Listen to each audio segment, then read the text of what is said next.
নমস্কাৰ প্ৰিয় শ্ৰোতা বন্ধুসকল। আজি আপোনালোকক মই মোৰ কিছুমান অভ্যাসৰ বিষয়ে ক'ম, যিখিনি অভ্যাস মই ফ'ল' কৰাৰ কাৰণে আজি মই বহুত সুখী অনুভৱ কৰোঁ। এগৰাকী গৃহিণী হোৱা স্বত্তেও মই এই চাৰিবেৰৰ মাজত আবদ্ধ হৈ থকাৰ পিছতো মই নিজকে সুখী অনুভৱ কৰোঁ।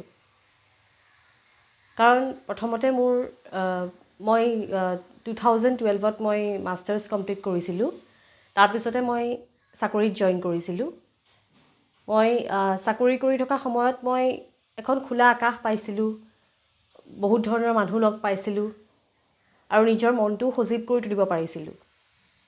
কিন্তু যেতিয়া 2016 চনত মোৰ 15 চনত বিয়া হৈছিলে আৰু 16 চনত মই কনচিভ কৰিছিলোঁ। তাৰপিছত মই চাকৰি এৰি দিছিলোঁ।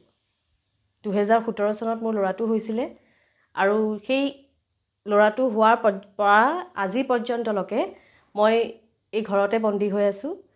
কাৰণ মই বেলেগত ক'তো এপ্লাই কৰিব পৰা নাই, কাৰণ মোৰ কোনো তেনেকৈ মই তেনেকুৱা পথ বিচাৰি পোৱা নাই য'ত মই ল'ৰাটোক ইগন'ৰ কৰিব নোৱাৰোঁ নহয় জানো। তাকতো সি স্কুল যোৱা সময়কণ কিমান সময়নো স্কুল যায়, প্ৰথম স্কুল এতিয়া যাব পাৰিছে। ফাৰ্ষ্ট আফটাৰ ক'ভিড সি স্কুল যাব, ক'ভিডৰ সময়ততো স্কুল যাব পৰা নাছিলেই। এতিয়া সি স্কুল যাবলৈ ওলাইছে। এতিয়া সি UKGত পঢ়ে। এতিয়া 4-5 ঘণ্টা সময়তনো কি জব কৰিব সেইটো সময়ত, নহয় জানো। এটলিষ্টটো এটা জব কৰিবলৈ হ'লে আপুনি 6 আৱাৰ্ছ বা 7 আৱাৰ্ছ ডেডিকেটলি দিবই লাগিব, আৰু যিটো মই নোৱাৰোঁ কাৰণ তাক চাব লাগে, যিহেতু সিয়ে মেইন কেন্দ্ৰবিন্দু মই চাকৰি এৰাৰ।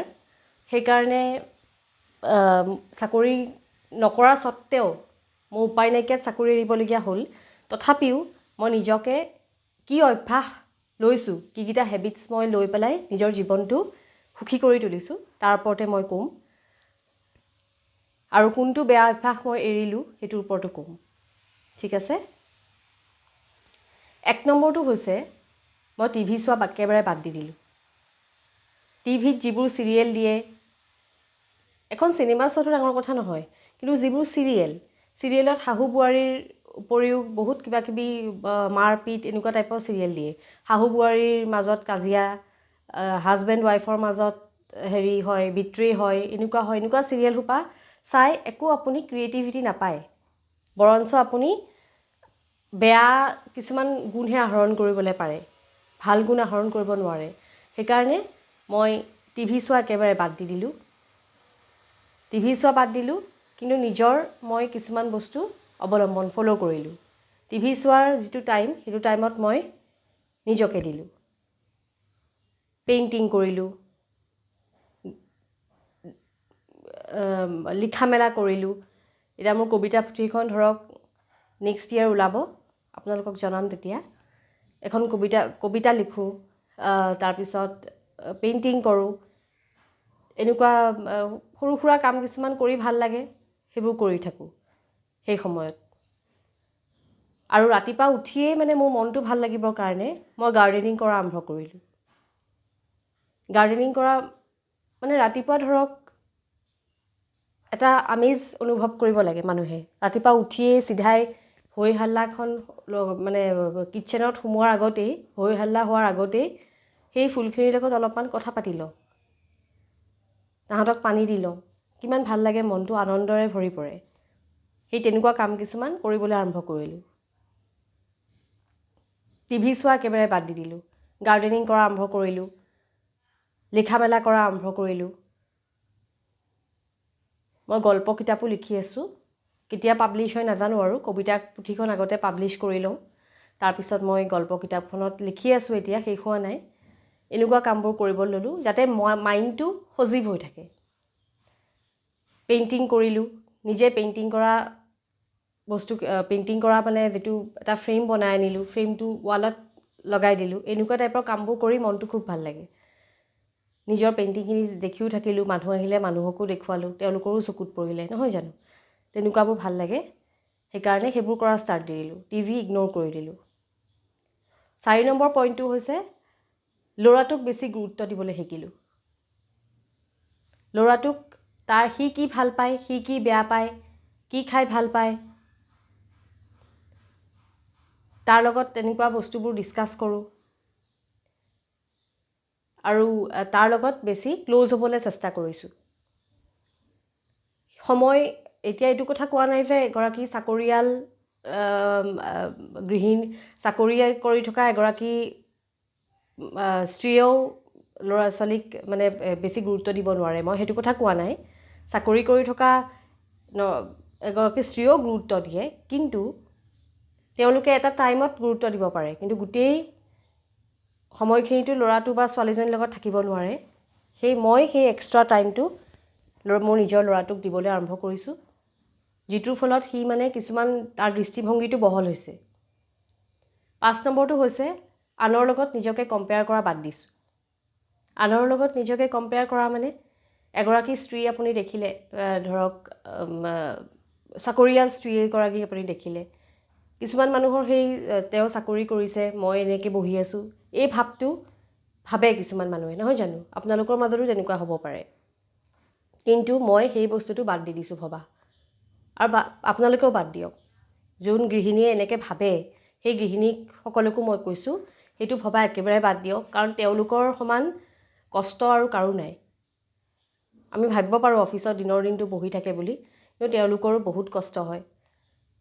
তেওঁলোকৰ দুখন ভৰি দুঠাইত পৰে, এখন ঘৰত এখন অফিচত, বুজিছেনে? সাজি কাচি ওলাই যাব পাৰে, কিন্তু তেওঁলোকৰ যিমানখিনি টেনশ্যন লৈ ওলাই যায় সেইখিনি চাকৰিয়াল এগৰাকী গৃহিণীয়েহে বুজি পায়। আৰু ময়ো যিহেতু এগৰাকী চাকৰিয়াল মহিলা আছিলোঁ, তেতিয়াই মই জানিছিলোঁ, মানে তেতিয়া মোৰ ল'ৰাটো হোৱা নাছিলে, তাৰ আগতেই কিমানখিনি এটা এনভাইৰনমেণ্টটো কেনেকুৱা হৈ যায়। ৰাতিপুৱা উঠি ৰ'বলৈ সময় নাই, ভাত পানী বনাই মেলি চব আকৌ অফিচলৈ যাব লাগে। এনেকুৱা টাইপৰ চিটুৱেশ্যনটো আহি পৰা হ'লেহে গম পালে হয়। এতিয়া আপুনি ঘৰত আৰামত বহিছে, চাহ একাপ খাইছে, তাত বছৰ কথাও শুনিব লাগিব, তেনেকেই ঘৰলৈ আহিলে ল'ৰা ছোৱালীৰ লগতো লাগিব লাগিব, হাজবেণ্ডৰ লগতো লাগিব লাগিব। এনেকুৱা এইটো কথা কোৱা নাই যে কোঅপাৰেটিং হাজবেণ্ডটো থাকে, কোঅপাৰেটিং হাজবেণ্ডো আছে, তথাপিও তেওঁৰোতো ভাগৰ লাগি আহে, নহয় জানো? হাজবেণ্ডবোৰেওতো চাকৰি কৰে, সেইকাৰণে মানে চব বস্তু ৱাইডলি চাব, তেওঁলোকৰো বহুত কষ্ট থাকে। সেইকাৰণে মই নিজকে আনৰ লগত কম্পেয়াৰ কৰা বাদ দিছোঁ, কাৰণ নিজে যেনেকৈ আছোঁ মই বহুত সুখী হৈ আছোঁ।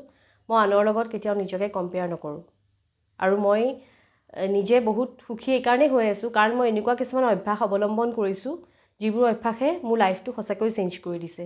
কাৰণ প্ৰথমতে মোৰ খুবেই মনটো বেয়া লাগিছিলে, মই চাকৰি কৰা এগৰাকী যিহেতু মহিলা আছিলোঁ, চাৰিবেৰত আবদ্ধ হৈ থাকি মোৰ খুব মানে এটা ফ্ৰাষ্ট্ৰেশ্যন ফিল হৈছিলে। মই চাকৰি কিয় কৰা নাই, মই ইমান পঢ়া শুনা কৰিলোঁ তথাপিও মোৰ চাকৰিটো কৰা হোৱা নাই, এনেকুৱা কিছুমান মোৰ ভাৱ মনলৈ আহিছিলে আৰু মোৰ মনটো খুব বেয়া লাগিছিলে। কিন্তু যেতিয়া মই ভাবিলোঁ যে নহয়, ল'ৰাও ডাঙৰ হৈ আহিছে, তাকো পঢ়া শুনাৰ কথা ভাবিব লাগিব, চিন্তা কৰিব লাগিব, কাৰণ মই যদি ঘৰত নাথাকোঁ, দেউতাকো নাথাকে, ময়ো নাথাকোঁ, তাক কোনে চাব?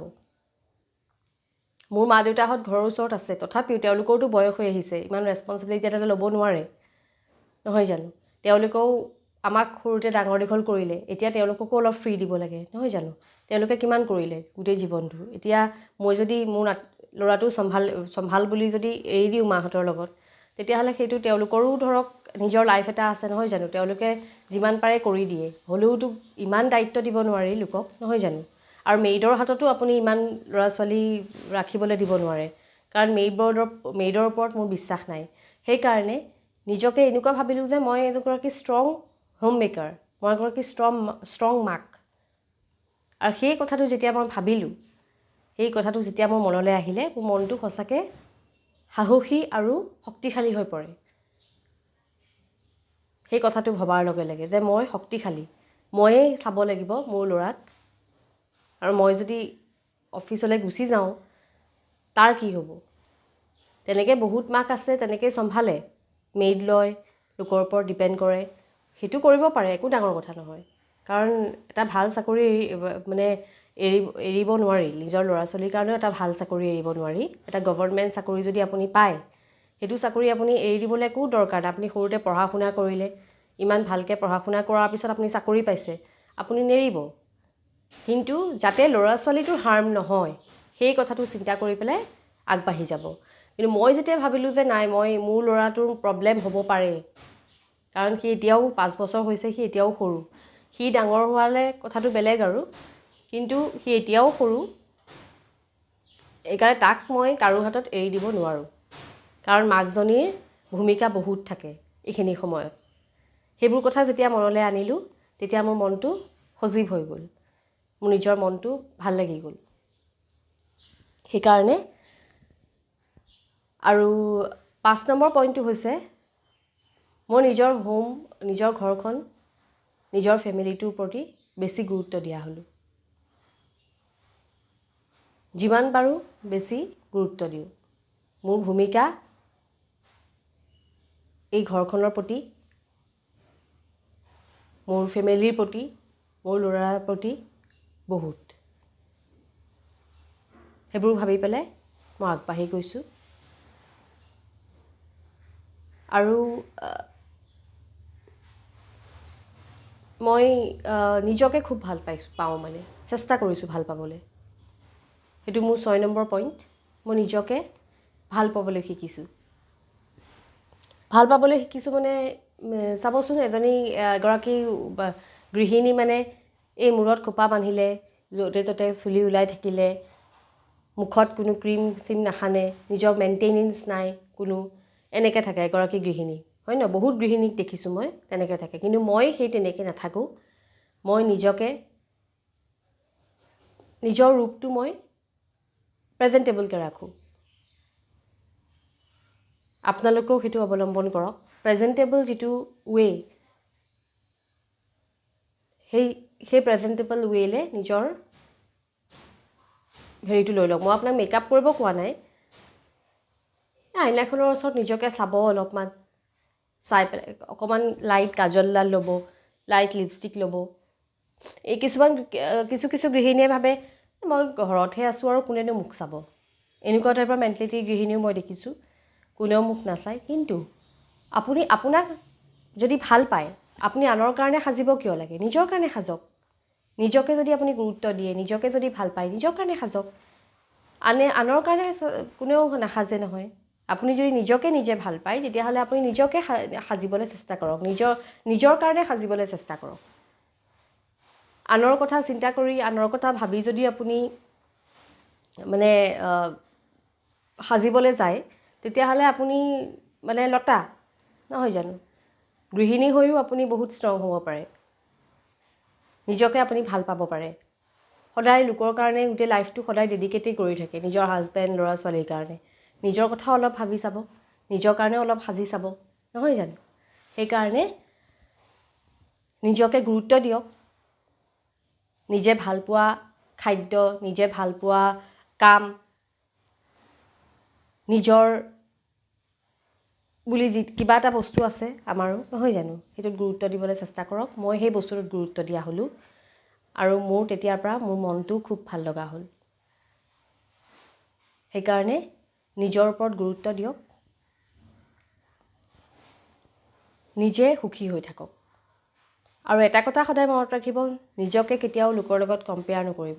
সেই কথাষাৰ একদম ভাবি লওক। নিজে সাহসী হৈ থাকক, নিজৰ কোৱালিটি কিছুমান গঢ়ি তোলক। এতিয়া ঘৰটোত আপুনি অকলে থাকে। এতিয়া মই এতিয়া ঘৰটোত অকলে থাকোঁ। হাজবেণ্ড ৰাতিপুৱাই গুচি যায়, ল'ৰা গুচি যায়, তাৰপিছত মোৰ কৰণীয় মানে কাম কমি যায়, নহয় জানো? তেতিয়াই মই মোৰ কিছুমান কাম উলিয়াই লওঁ, যিখিনি কামে মোক আনন্দ দিয়ে। সেই আনন্দৰ পৰিৱেশটো গঢ়ি তুলিবলৈ চেষ্টা কৰক। আপোনাকতো অলৰেডি ক'লোৱেই কি বস্তুৱে আনন্দ দিয়ে। পঢ়া শুনা কৰা, যোনে পেইণ্টিং কৰিব পাৰে, কিতাপ লিখিব পাৰে। মই যেনেকৈ এতিয়া এখন লিখি আছোঁ, কেতিয়া ওলাই নাজানো, কিন্তু লিখি আছোঁ, এতিয়াও শেষ হোৱা নাই। কবিতা লিখা, নেক্সট ইয়েৰ সেইখন ওলাব। আপোনালোকক মই লিংকটো দিম বা দেখুৱাম, চাব তেতিয়া। এনেকৈ কিছুমান কাম মই যেনেকৈ কৰি থাকোঁ, আপোনালোকেও তেনেকৈ হাতত ল'ব। চব যে চাকৰিয়ে কৰিব লাগিব চবেই, সেইটো কথা নহয়। চাৰ্টিফিকেট ধৰক এতিয়া মোৰো আছে, কিন্তু মই চাকৰি কৰিব পৰা নাই ঘৰৰ চাৰ্কুমষ্টেঞ্চৰ কাৰণে, মোৰ ল'ৰাটোৰ কাৰণে। কাৰণ হাজবেণ্ড ৰাতিপুৱা 8টাতে গৈ 7:30টাতে গৈ একেবাৰে 5টা-6টা বজাত পায়হি, আৰু সেইকণ সময়ত ল'ৰা থাকি কাৰ লগত থাকিব, সেইবোৰ চিন্তা কৰি পেলাই মই চাকৰি বাদ দিলোঁ। পোৱা চাকৰিও এৰিলোঁ। মাজতে এটা চাকৰি মই এপ্লাই কৰিছিলোঁ, পাইছিলোঁ, কিন্তু মই এৰি দিলোঁ ভাবি পেলাই ফিউচাৰৰ কথা। সেইকাৰণে সেই বস্তুবোৰ মনটোত সজীৱতা আনক, মনত ফূৰ্তি আনক, যে ঘৰত থাকি পেলাই আপুনি বহুত আৰামত আছে, বহুত আৰামত আপুনি ঘৰৰ কাম কৰিছে, আপুনি এগৰাকী ষ্ট্ৰং মহিলাৰ ভূমিকা লৈছে, এগৰাকী ষ্ট্ৰং ৱাইফ, এগৰাকী এনকাৰেজিং মাদাৰ, নহয় জানো? এগৰাকী মাক যেনেকুৱা হ'ব লাগে তেনেকুৱা ভূমিকা আপুনি অৱলম্বন কৰিছে, ল'ৰা ছোৱালীক গুৰুত্ব দিছে। এনেকুৱা কিছুমান কথা যদি আপুনি মনলৈ ভাবে, তেতিয়াহ'লে আপোনাৰ জীৱনটো চেঞ্জ হৈ যাব, সুখী হৈ যাব মানে। সেইকাৰণে দুখী মাইণ্ডটো চেঞ্জ হৈ যাব পাৰে যদি আপুনি এই ভবাৰ ৱেটো অলপ, মাইণ্ডছেটটো যদি বদলি কৰে, যে আপুনি কাৰ কাৰণে জীয়াই আছে, ফেমিলিৰ কাৰণে, নিজৰ ল'ৰা ছোৱালীৰ কাৰণে, চাকৰিৰ কাৰণে জীয়াই থকা নাই, নহয় জানো? আপুনিতো পানীত পৰি থকা অৱস্থা হোৱা নাই যে আপোনাৰ বিৰাট প্ৰব্লেম হৈ আছে, আপোনাৰ হাজবেণ্ডৰ কোনো ঘটন নাই, আপুনি ঘটিবলগীয়া হৈছে, এনেকুৱাতো অৱস্থা হোৱা নাই। সেইকাৰণে নিজকে এনকাৰেজিং কৰক। উপায় নাই যিহেতু, আপোনাৰ যিহেতু উপায় নাই, চাকৰি কৰা কোনো মানে আপুনি থল নেদেখে, আপোনাৰ ল'ৰাক এৰি ঘৰ এৰি আপুনি উপায় নাইকিয়াত চাকৰি কৰিব নোৱাৰে, আপুনি উপায় নাই। আৰু সেইটো যিটো বস্তু উপায় নাই, নোৱাৰে, সেইটো কথা ভাবি পেলাই আপুনি আগবাঢ়ি যাওক। এই এফালে চিন্তা কৰি থাকিব, কি হ'ব মোৰ চাকৰি নহ'লে, মই হোম মেকাৰ হৈ এতিয়া বহি থাকিব লাগিব, ঘৰৰ কাম সোপা কৰি কৰি বহি থাকিব লাগিব। নহয়, তেওঁলোকৰো বহুত কষ্ট, যিসকলে চাকৰি কৰে। এখন ভৰি ঘৰত, এখন ভৰি পৰত, অফিচত। তাৰ উপৰিও ওপৰৱালাৰ কথা শুনিবলগীয়া থাকেই। কাম পূৰাকৈ কৰি আহিব লাগিবই অফিচত, আহি পেলাই ঘৰত আকৌ ভাত বনোৱা, বহুত টেনশ্যন। সেইকাৰণে নিজকে যেনেকৈ পাইছে, যিখিনি পাইছে এনজয় কৰক, এনজয় কৰিবলৈ চেষ্টা কৰক নিজৰ লাইফটো। এই সৰু সুৰা কামবোৰত, সৰু সুৰা কিছুমান কাম, চিলাই কৰা, এইবোৰো মাজে মাজে কৰি থাকিব পাৰে আপোনালোকে। যোনে চিলাই কৰে, যোনে লিখা মেলা কৰি বেয়া পায়, তেওঁলোকৰ বেলেগ অপশ্যনো আছে, যেনেকৈ চিলাই কৰা অপশ্যন আছে, ঊল গুঠা অপশ্যন আছে, তেনেকুৱা অপশ্যন DIY কিছুমান তেওঁলোকে কৰিব পাৰে, ঘৰটো সজাব পাৰে কৰি পেলাই। আজিকালি কিমান ধৰণৰ কাম ওলাইছে। সেইবোৰ কামত ইণ্টাৰেষ্ট দিয়ে যদি অলপমান, তেতিয়াহ'লে আপোনালোকৰ লাইফটো মধুৰ হৈ পৰিব। ফ্ৰেণ্ড চাৰ্কলৰ লগত ওলাই যাব পাৰিলে, নিজৰ কামখিনি, ঘৰৰ কামখিনি লিপটাই পেলাই ফ্ৰেণ্ড চাৰ্কলৰ লগত ওলাই গ'ল অকণমান, এনেকুৱাও হ'ব পাৰে। হেক্টিক লাইফ এটা বনাই নল'ব নিজৰ লাইফত। হেক্টিক লাইফ এটা বনাই ল'লে, আপুনি যদি লাইফটো হেক্টিক বনাই লয়, বা মোৰ ইমান কাম পৰি আছে, আমুক তামুক যদি চিন্তা কৰি কৰি বহি থাকে, তেতিয়াহ'লে এইটো লাইফ হৈ নাথাকে আৰু। এইটো এটা মানে হেক্টিক লাইফ হ'ব, যিটো মেকানিকেল লাইফ হ'ব এটা মানে। সেইকাৰণে লাইফটো স্মুথলি চলিবৰ কাৰণে আপুনি মই যিকেইটা পইণ্টছ অৱলম্বন কৰোঁ নিজেই। কি পইণ্টছ আছিলে? টিভি চোৱা বাদ দিলোঁ, নিজৰ কামত ইণ্টাৰেষ্ট দিলোঁ। কি কাম? পেইণ্টিং কৰা, কিতাপ পঢ়া, গল্প কিতাপ মাজে মাজে তেনেকৈ পঢ়োঁ মই। সৰু সুৰা DIY কৰোঁ, গাৰ্ডেনিং কৰা, যিখিনি মোক খুব ভাল পাওঁ। মই গছৰ লগত কথা পাতিব চেষ্টা কৰোঁ, তাহাঁতক মই পানী দিওঁ, তাহাঁতক ইনড'ৰ প্লেণ্টছ কিছুমান, আমাৰ যিহেতু ফ্লেটত থাকোঁ, আমাৰ তেনেকৈ বাহিৰত জেগা নাই, তেনেকৈ ফ্লেটত থাকোঁ, বাৰাণ্ডাকেইখনত আউটড'ৰ প্লেণ্টছ আৰু ইনড'ৰ প্লেণ্টছ ভিতৰত মই তেনেকৈ লগাই সজাইছোঁ ঘৰটো। সেইখিনিতে মই বহুত সুখী। 4 নম্বৰটো হৈছে লোকৰ লগত কম্পেয়াৰ কৰা বাদ দিছোঁ, আনৰ লগত। আনৰ লগত মই কম্পেয়াৰ নকৰোঁ। নিজে যিখিনি পাৰিছোঁ, যেনেকৈ চলাব পাৰিছোঁ ঘৰ, তেনেকৈ চলাইছোঁ। আনৰ লগত মই কম্পেয়াৰ নকৰোঁ নিজকে। 5 নম্বৰটো হৈছে ল'ৰাটোক গুৰুত্ব দিবলৈ লৈছোঁ।